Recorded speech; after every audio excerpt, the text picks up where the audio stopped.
Magandang hapon, ngayon po ay araw ng Huwebes, May 7, 2026. Update po muli sa lagay ng panahon. Patuloy pa rin po na minomonitor ang isang bagyo, ang bagyong international name na Hagupit. Ayon sa Pag-asa, kumikilos ito west over the sea south of Guam. Huling namataan ng Pag-asa ang sentro ng bagyo sa layong 1,995 kilometers east of northeastern Mindanao.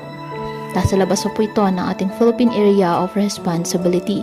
Taglay ng bagyo, ang lakas ng hangin aabot sa 55 km per hour malapit sa sentro at pagbugsong aabot sa 80 km per hour.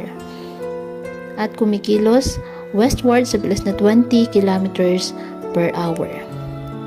Ayon po sa forecast ng Pag-asa, naasahang kikilos ang bagyong Hagupit westward sa susunod na 6 na oras.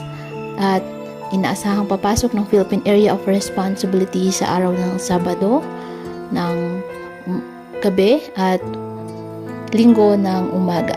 At papangalanan pong bagyong Kaloy kapag nasa loob na ng ating Philippine Area of Responsibility.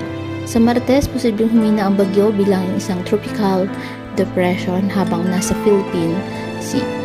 Samantala isa namang low pressure area ang patuloy na minomonitor ng Pag-asa 120 km southeast of Hinatuan, Surigao del Sur. Sa ngayon, easterlies po ang nakaka-apekto sa Luzon at Visayas. Kaya ngayong araw ang Central Visayas, Eastern Visayas, Negros Island Region, Caraga, Northern Mindanao, Davao Region, and Zamboanga Peninsula asahan na maulap na kalangitan na may kalat-kalat na mga pag-ulan at thunderstorms. Dulot po yan ng low pressure area. At ang Metro Manila naman at nalalabing bahagi ng bansa, apektado po ng nasabing easterlies. Mag-ingat and God bless.